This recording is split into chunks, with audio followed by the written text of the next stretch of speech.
بچوں کے نام انبیاء کے ناموں پر اور اصحاب کے نام پر رکھنا چاہیے۔ لوگ جو ہے تو اینٹک نام ڈھونڈتے ہیں، اینٹک، ایسا نام بتاؤ جو کسی نے نہیں رکھا، ایسا نام بتاؤ جس کے معنی بڑے اچھے ہو، کچھ بھی نامہ اٹھا کے رکھ دیتے ہیں۔ ناموں کی تاثیر ہوتی ہے، زندگی پر اس کے اثرات مرتب ہوتے ہیں۔ ہمارے استاد محترم اللہ ان کی عمر کو دراز فرمائے، مجھے اچھے سے یاد ہے، حضرت نے فرمایا کہ ایک صاحب تھے، ان کی بیٹی بڑی بیمار رہا کرتی تھی، بہت بیمار، تو وہ اکثر جو ہے بیچارے پریشان رہتے تھے علاج کے لیے، اور کہا کہ حضرت بیٹی کی طبیعت بڑی ناساز رہتی ہے، میں بہت کوشش کر رہا ہوں، علاج کرا رہا ہوں اور اچھے سے اچھے ڈاکٹر کو بتا رہا ہوں، مگر علاج جو ہے مکمل ہو نہیں پا رہا ہے، شفا نہیں مل رہی ہے۔ تو حضرت نے کہا کہ نام کیا ہے بچی کا؟ بولے آسیہ نام ہے، آسیہ۔ کس نام کو سوچ کر آپ نے نام رکھا تھا؟ یعنی کیا ذہن میں تھا جو آپ نے نام رکھا؟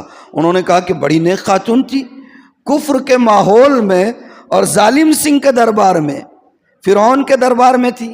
کس کے دربار میں؟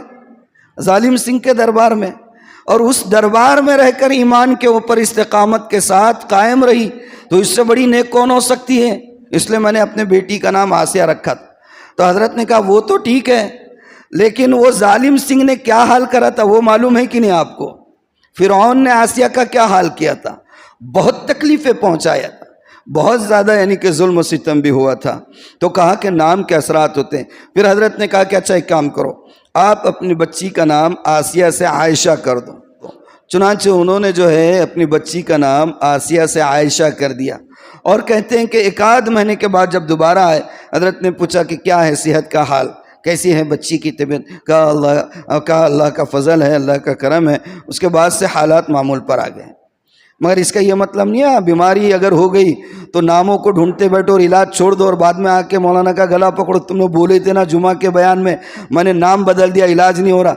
ارے کچھ چیزیں یقین کی رہتی، کچھ چیزیں اسباب کو اپنانے کی رہتی۔ یقین اسباب کو اپنانے کے ساتھ رہنا۔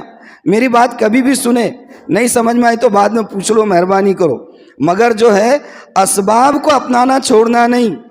اسباب اختیار نہیں کرنے والوں کی دنیا ہے ہی نہیں، اسباب جو اختیار نہیں کرتے ان کی دنیا ہی نہیں ہے۔ خالی تسبیح لے کے بیٹھنے سے، تہجد پڑھنے سے، اشراق پڑھنے سے اللہ تعالیٰ نہیں نوازتا۔ تسبیحات تو چل رہی ہیں، اشراق بھی چل رہی ہیں، تہجد بھی ہو رہے ہیں، خانہ کعبہ کے طواف بھی ہو رہے ہیں، فلسطین پر بم گر رہے ہیں، اس کے سد باب کا کام کیا کر رہے ہیں؟